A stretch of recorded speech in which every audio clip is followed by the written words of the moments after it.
That makes sense. So essentially, you got the probable cause when you went to the door the first time and the father admitted to piercing the ear, right? Because before that, all it was hearsay, even if it is from a teacher. That's correct. And so it was essentially the father speaking to the police when they came to the door the first time that gave you probable cause to make an arrest. Is that right? That's correct. Many of you may have already seen this video that went viral this weekend on TikTok, Twitter, Tinder, I don't know, a whole bunch of social media sites. The video is alleged to show a man being arrested by Tontitown, Arkansas police for allegedly piercing his son's ear at home without a license. Now, there is more to the story than just this, and there are a few news outlets that covered some of those other parts of the story. But Keith Lindley with the department was kind enough to spend about 25 minutes on the phone with me explaining the details of the situation and answering any questions that I had. When I finished speaking with him, I came to the conclusion that this man was arrested because of a mistake that he made. And the reason I want to bring attention to this is to try to prevent you from making the same mistake. Times Record reported that the arrest followed a complaint made on Thursday by a Springdale Public Schools police resource officer. The resource officer reported to Tontitown police that a juvenile male had shown up to school with his left ear pierced. The officer said he overheard the boy say that his dad was drunk when he forcibly pierced his ear. The Tontitown police statement said, quote, "While sitting in class, talking with other students and a teacher present, the juvenile male stated his dad was drunk and put him in a chokehold and shoved the piercing in his ear." Now, whether the boy actually told this story to his friends or not, we don't know. And whether or not it's true, if he did tell the story, we don't know. But it was this alleged story that caused the Tontitown police to go to Jeremy Sherlin's home on Thursday and ask him about the incident. When they went to his home, Jeremy admitted to piercing his son's ear, but wouldn't give the police any further information or allow them to speak to his son. This is where Jeremy screwed up. And I don't point out his screw up to try to shame an innocent man, but to show where he made a mistake so that hopefully someone who's watching this in the future will be able to stay out of trouble by not making the same mistake. After speaking with a few different lawyers about this, they confirmed to me that the police department likely had reasonable suspicion to detain and question the father based on the son's story, but that it wasn't enough for probable cause to make an arrest. The police didn't obtain probable cause until the father admitted to piercing his son's ear, as innocent as he thought that might be. The father likely didn't know that he was admitting to committing a Class D felony. According to Arkansas Code 20-27-1502, Part B, a person shall not perform body art on a person under 16 years of age, regardless of parental consent, except when authorized by a physician for blah blah blah, and when piercing the earlobe. Also, when you scroll down to Part I, it says that it's a Class D felony to perform body art in an unlicensed facility. And this is definitely some nanny state crap right here, but the officer that I spoke to told me they were far less concerned with the father allegedly breaking this particular piece of legislation and far more concerned with the son's alleged initial story that he told in school, saying that his father held him down and pierced his ear, and that they simply used this statute to be able to get to the father and the son, to be able to interview them and find out if there's any actual abuse going on in the home. Tontitown Police Department. Hey, I was just wondering how to pronounce the name of your town. Tontitown? Oh, sorry, I had to. Yeah, Tontitown. Tontitown, right? That's correct. All right, great. Hey, the dad that was arrested, is the felony charge just for the ear piercing, or is that a misdemeanor and there's a felony charge on top of that? I'm sorry, I guess I'm not understanding. Are you asking if that's the totality of his charges? Yeah, well, I saw a story that said that he pierced his son's ear without a license, but then I also saw something about possible child endangerment. So what I'm wondering is if piercing his son's ear without a license was a felony, or if there was another charge that was the felony and the piercing itself without a license was a misdemeanor. No, that was actually the felony charge. There were additional misdemeanor charges as well. Okay, so doing a piercing without a license is a felony? Right. Piercing or body art without a license in the state of Arkansas is a felony. I think where people are getting a little confused is that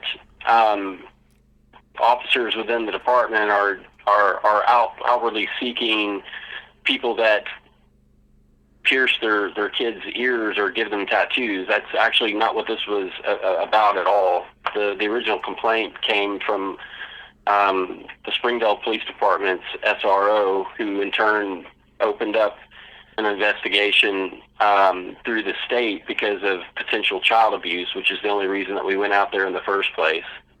Okay, and I think that some of the outlets had covered that and said that he had told friends at school that his dad was drunk and forcibly pierced his ear, right? Right, and I believe, right, that's a statement that a teacher in Springdale had overheard, and then that Springdale teacher is a mandated reporter, so they had to call the Department of Human Services, and then they notified the Springdale school resource officer. And since the alleged offense occurred within our jurisdiction, then we went to investigate it, which we attempted to do.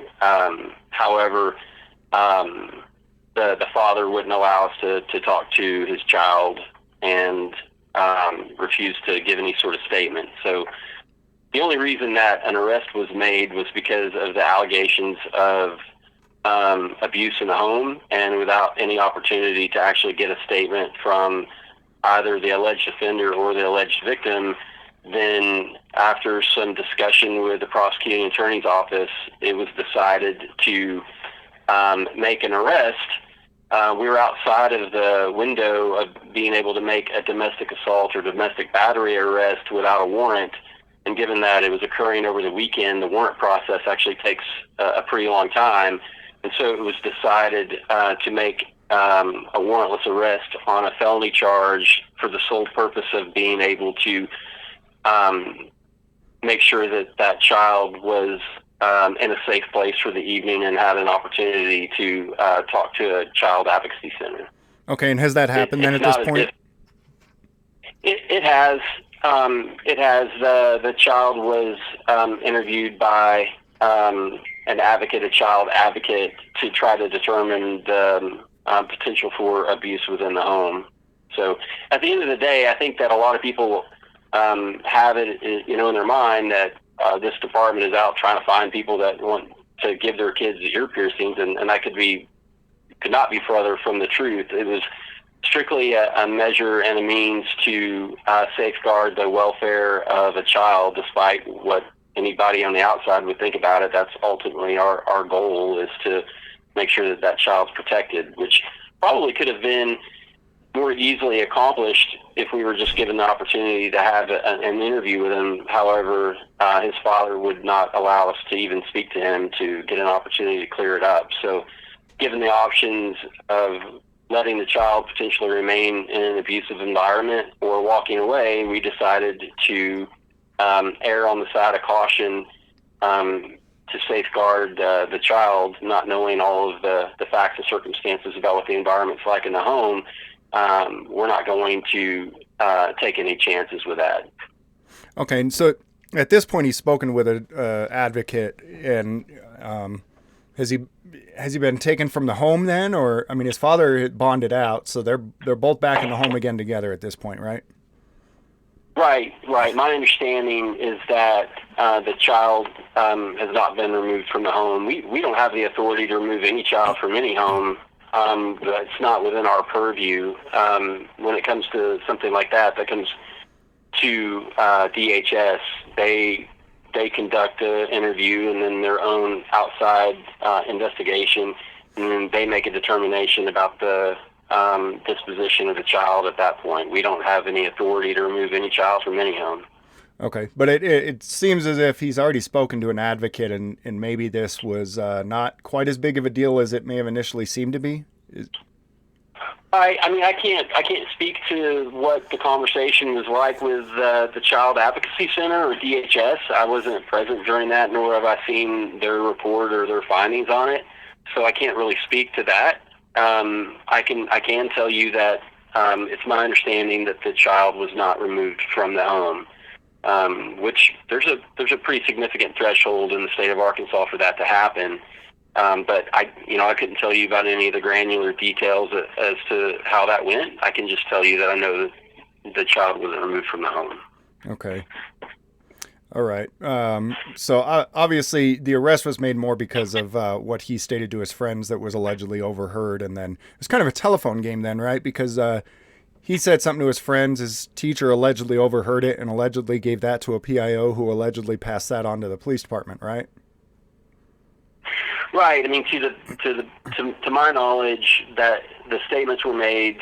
We're bound to investigate it. We attempted to investigate that through an interview process and both speaking to the potential offender and potential victim. However, we weren't given that opportunity to even interview them. The father denied access to the child to interview him and refused to answer questions. So when we looked at the totality of all of the circumstances and gauged if there's any potential threat to a child within the home, then through the guidance of the Washington County Prosecutor's Office and our department, then the decision was made to make an arrest in an attempt to make sure that that child was in a safe environment, could go through the process of speaking with DHS investigators, and then they could make a determination from there. Okay, and this all happened on the weekend, right? What was the when the officers first went to the home? Was that a Friday evening or something? When they tried to speak with the father and the son? I believe that. Well, I'm not even sure. If you don't mind me asking, I appreciate. I mean, your demeanor and tone that you're taking is very polite and cordial and professional. But I would have to ask, what is your interest in this? I cover police misconduct stories on the internet, on YouTube. Sure. Okay. And I do see that there's definitely two. I mean, I get a lot of stories where, both sides tell their side and one side sounds like they're full of crap. It does sound like there's some legitimate claims on both sides here. But just trying to understand the details of, what was done and what could have been done. I understand that sometimes it's a little tough on you guys when we critique everything you do, but I still think it's a necessary part of our society. And so the reason I ask, go ahead. Go ahead. I'm sorry. Well, the reason go ahead. I'm sorry. The reason I ask whether they came on Friday or not is because, from what I understand, you guys would be able to pull the child aside during school, because essentially when a kid is in public school, the school has custody over him, not the parents, right? And so I'm right. However, which we can do. However, we're still not allowed to interview him without the permission of a parent. And most of the time, we try to avoid pulling a child out of class at school, because that just sort of starts the rumor mill within the school, and we tend to not try to create an opportunity where the kids in the school start, the rumor mill of, what did this person do or what have you. So just to try to maintain, the child's reputation, we tend to try to do those things at home. Don't get me wrong. Clearly, there are opportunities where we'll talk to kids at school, but we avoid it if we can, just to avoid any opportunities of kids, coming up with their own conclusions as to why we might be doing that, because it gets around. Kids know when the cops are at the school. It just takes one kid to see us there, and then hear that somebody gets pulled out of class, and then it just sort of snowballs from there. Okay. Well, I guess my understanding. Go ahead. Go ahead. Sorry. I guess my understanding, though, was that the school actually has custody over the children. Now, I guess that may vary state by state. I've only really had experience with this in New Mexico and Texas. And in both states, I was told multiple times when dealing with situations like this that, yes, kids have been taken out and interviewed without their parents present, without their parents even being notified. And I was told that essentially that's able to be done because parents have signed over custody of their children essentially while they're in public school, and therefore it's the school that's the legal custodian of them. Right.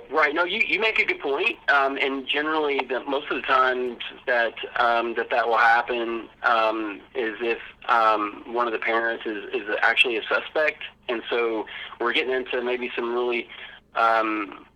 really difficult waters to navigate legally here.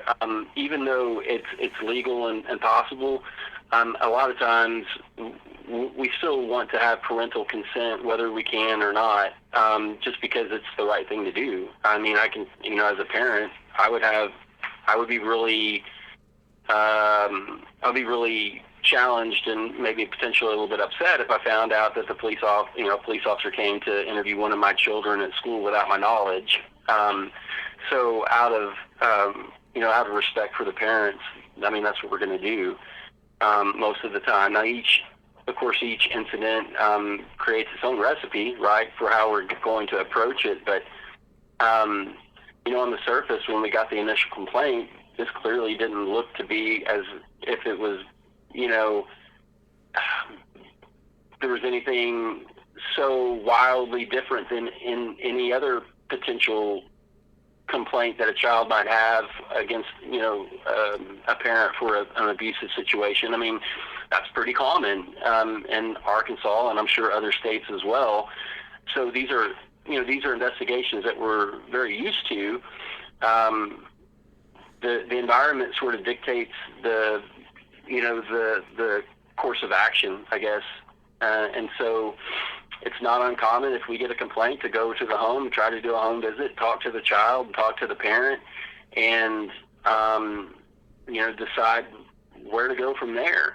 The problem in this particular instance is that we were never given the opportunity to even speak with the child or the parent. So really what we're left with is the statements that were overheard by a teacher and then passed on to DHS and then passed on to the school resource officer. So it was very limited information. But at the end of the day, despite that limited information, we're still duty-bound to ensure the welfare of children in our jurisdiction.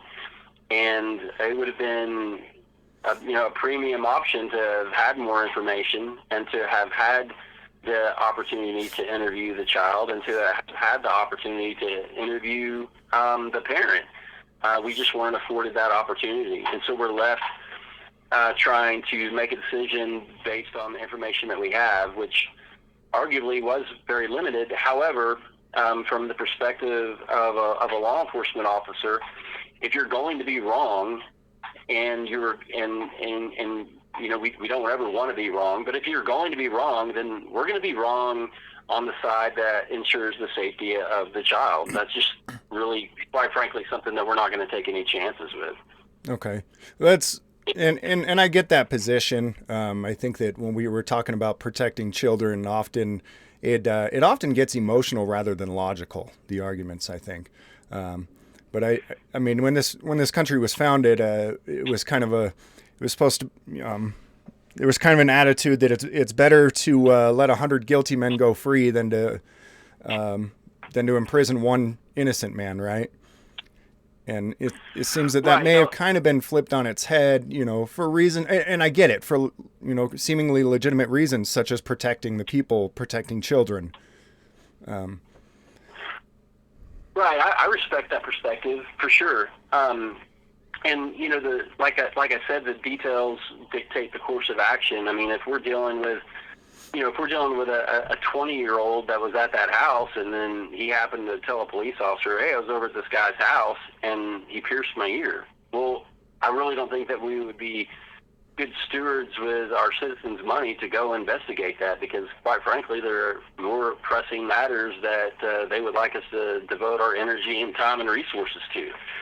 Yeah, and I think that's why there was so much outcry about this, because in the beginning it looked as if that was it. That was the totality of the circumstance, which obviously it's not. For sure. I mean, I can tell you right now, as a taxpayer, if I learned that my police department was spending their resources, time, and energy strictly looking for people that are piercing ears or giving tattoos, I mean, I think that would be quite silly. But there certainly is a lot more that lended itself to this situation than just that. I can assure you that if our response had been within the window of time, which in the state of Arkansas, a domestic battery is 12 hours and a domestic assault is 4 hours, to where a warrantless arrest could have been made on one of those charges, that's the charge that probably would have been applied in this circumstance.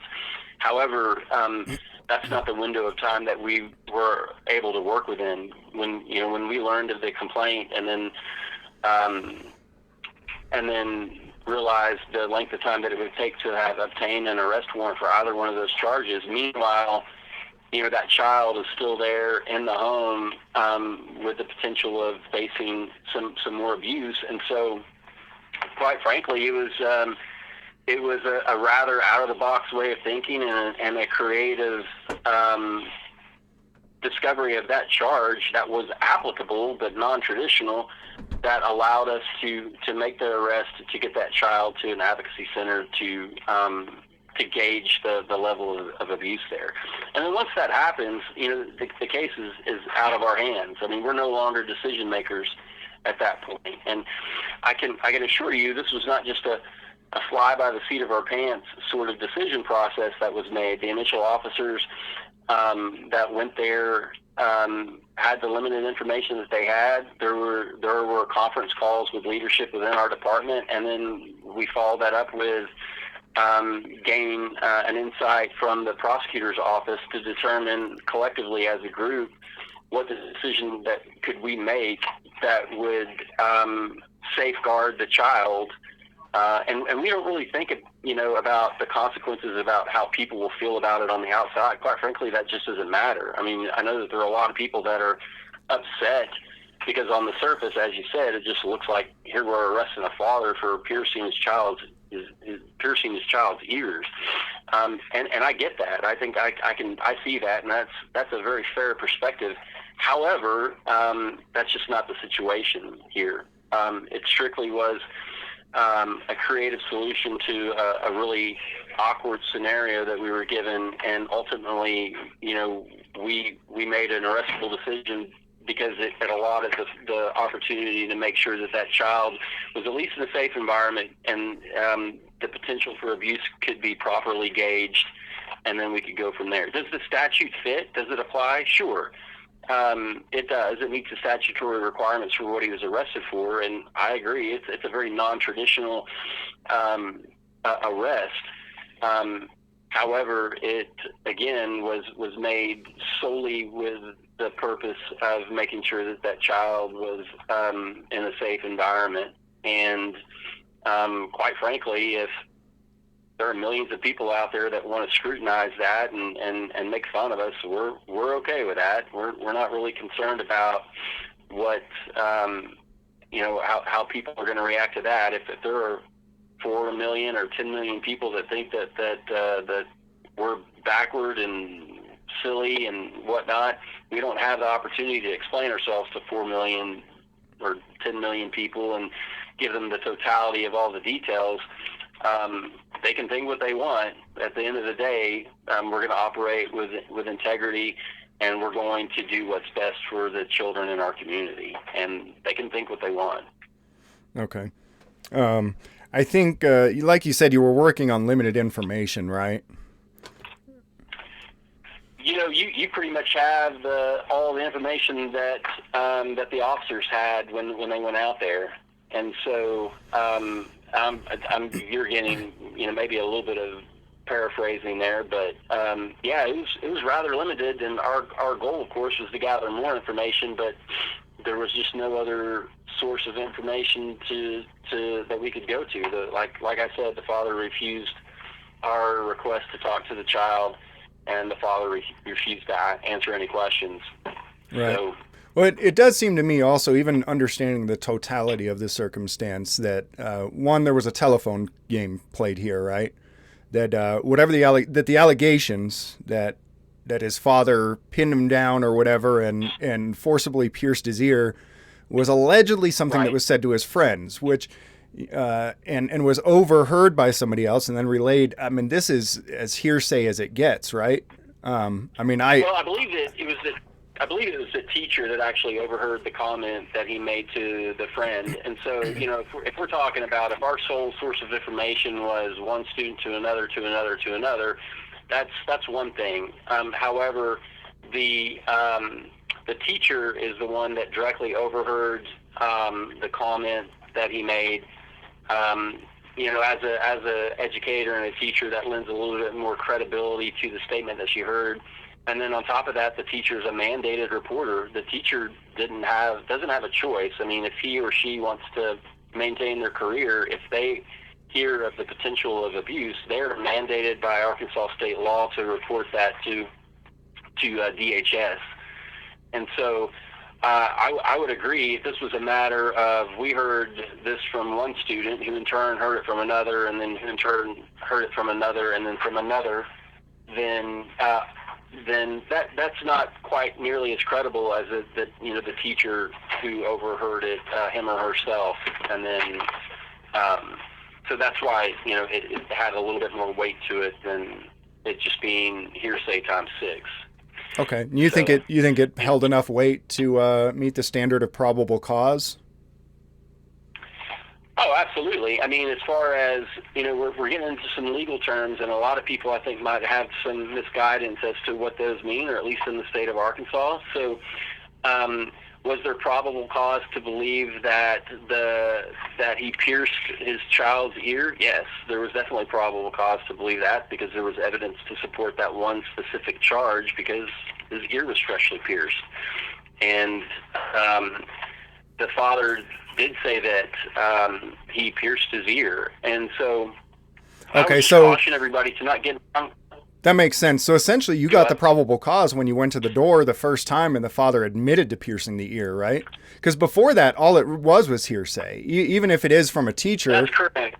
And so it was essentially the father speaking to the police when they came to the door the first time that gave you probable cause to make an arrest. Is that right? That's correct. And they didn't make the arrest then. They left Right. at that point. They had many conferences, like I said, with many different people to take the next course of action, because when we attempted to investigate further, looking into any sort of potential abuse within the home, we were stalwarted, completely. And quite frankly, their first visit there, the officers that arrived, it was very contentious. The father, I don't know him personally, never met him. However, the demeanor and his behavior and the language that he was using was very contentious.